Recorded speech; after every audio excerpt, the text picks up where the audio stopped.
परसों है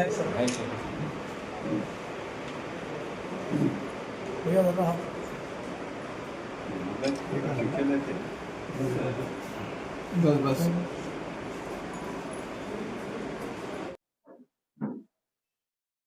అందరికీ నమస్కారం. తేదీ 2వ తారీఖు నాడు ఈ నెల కంచన్బాగ్ పోలీస్ స్టేషన్కు ఒక దొంగతనం జరిగిందని ఫిర్యాదు రావడం జరిగింది. ఫిర్యాదుదారుడైనటువంటి రెహమత్ షరీఫ్, ఇతను సూపర్ మార్కెట్ నడిపిస్తాడు, హఫీజ్ బాబా నగర్లో ఉంటాడు. ఇతని యొక్క ఫిర్యాదు యొక్క వివరాలు ఏదనగా, ఇతని భార్యకు ఉన్నటువంటి బంగారు ఆభరణాలను వీరు జనవరి నెల 17వ తారీఖు నాడు ధరించి తిరిగి వాటిని ఒక ఫంక్షన్ కార్యక్రమంలో ధరించి తిరిగి వాటిని అన్నింటిని కూడా బీరువాలో భద్రపరిచి తర్వాత 29వ తారీఖు 3 నెలల్లో తిరిగి చూసుకుంటే అందులో ఉన్నటువంటి బంగారు ఆభరణాలు దాదాపు 22 తులాల వరకు కనిపించలేదు అని చెప్పేసి పోలీస్ స్టేషన్కి వచ్చి ఫిర్యాదు ఇవ్వడం జరిగింది.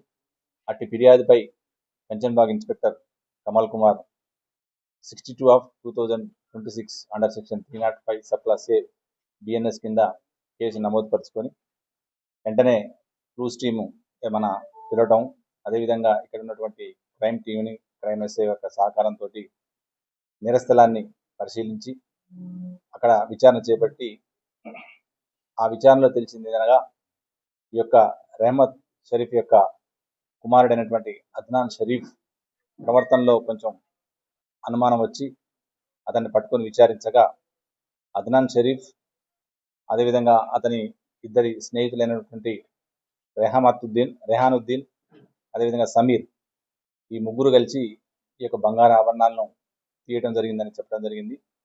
అయితే అద్నాన్ షరీఫ్ బీరువాలో ఉన్నటువంటి బంగారు ఆభరణాలని 4 విడతలుగా ఒక్కొక్కసారి ఒక్కొక్క గొలుసు తీసుకొని బయటికి రావటం, వచ్చిన తర్వాత వాటిని రెహానుద్దీన్కి ఇవ్వటం, రెహానుద్దీన్ సమీర్ ద్వారా అమ్ముతా అని చెప్పేసి తీసుకోవటం, అప్పుడు కొంచెం ఇతనికి డబ్బులు ఇవ్వడం జరిగింది. ఆ డబ్బులతోటి ఇతను కొడుకు అద్నాన్ షరీఫ్ కొన్ని 2 మొబైల్ ఫోన్లని, వాల్యూ మొబైల్ ఫోన్లని, అదేవిధంగా కొన్ని బట్టలు అట్లా కొన్ని ఖర్చు చేయడం జరిగింది. ఆ తర్వాత ఇతను ఇచ్చినటువంటి సమాచారం మేరకు నిన్న సాయంత్రం ఈ యొక్క అద్నాన్ షరీఫ్ను అదేవిధంగా రెహానుద్దీన్ను సమీర్ను ముగ్గురు కూడా పట్టుకొని విచారించగా దొంగతనం చేసినటువంటి ఈ యొక్క 5 బంగారు గొలుసులని, అదేవిధంగా కొంత అమ్మినటువంటి వచ్చిన కొన్ని ఉంగరాలను అమ్మగా వచ్చినటువంటి డబ్బుని ఉపయోగించి కొన్నటువంటి ఒక వెర్నా కార్ని, 4 మొబైల్ ఫోన్లని స్వాధీనం చేసుకోవడం జరిగింది. ఇటు యొక్క కేసును ఛేదించడంలో కమల్ కుమార్ ఇన్స్పెక్టరు అదేవిధంగా ఇక్కడ క్రైమ్ టీం అంతా కూడా చాలా చక్కగా పనిచేసి ఇది ఎమ్మటే డిటెక్ట్ చేయడం జరిగింది. ఈ యొక్క గోల్డ్ ఆర్నమెంట్స్ కూడా రికవర్ చేయడం జరిగింది. ఈ రోజు వాళ్ళని అరెస్ట్ చేసి రిమాండ్ తరలించడం జరుగుతుంది.